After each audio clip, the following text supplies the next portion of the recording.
മാതാപിതാക്കളുടെ കണ്ണുനീർ ഈ മഹത്തായ ഭൂമിയിലേക്ക് നമ്മൾ കാരണം വിറ്റു വീഴരുത്. ഒരു മാതാവിന്റെ കണ്ണുനീരും ഒരു പിതാവിന്റെ കണ്ണുനീരും മക്കള് കാരണം ഭൂമിയിലേക്ക് ഇറ്റു വീഴരുത്. അത് വലിയൊരു അപകടമായിരിക്കും. ഏതെങ്കിലും ഒരു കുഞ്ഞിനെ ഓർത്തിട്ട്, ഏതെങ്കിലും ഒരു മകളെ ഓർത്തിട്ട്, ഏതെങ്കിലും ഒരു മകനെ ഓർത്തിട്ട് ആ മകന്റെ കുരുത്തക്കേട് കാരണം, ആ മകന്റെ ദുസ്വഭാവം കാരണം മാതാവോ പിതാവോ കരഞ്ഞു പോയിട്ടുണ്ടെങ്കിൽ, വേദനിച്ചു പോയിട്ടുണ്ടെങ്കിൽ, അവരുടെ കാലുകൾ വിറച്ചു പോയിട്ടുണ്ടെങ്കിൽ, അവരുടെ നെഞ്ച് പിളർന്നു പോയിട്ടുണ്ടെങ്കിൽ ചിന്തിച്ചോളി, മനസ്സിലാക്കിക്കോളൂ.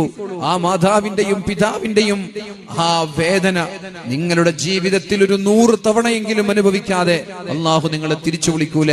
അജ്ജലഹുൽ ഉഖൂബത ഫിദ് ദുനിയ, ദുനിയാവിൽ തന്നെ 100 തവണയെങ്കിലും അത് അള്ളാഹു തിരിച്ചു തരാതെ അള്ളാഹു നിങ്ങളെ കൊണ്ടുപോകുമെന്ന് ഒരു ചെറുപ്പക്കാരനും ഒരു ചെറുപ്പക്കാരിയും വിചാരിച്ചു പോകരുത്.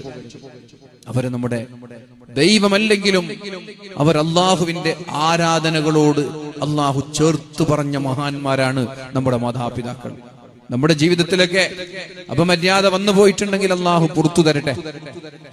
അപമര്യാദയോ എന്തെങ്കിലും കുരുത്തക്കേട് വന്നിട്ടുണ്ടെങ്കിൽ അള്ളാഹു പുറത്തു തരട്ടെ.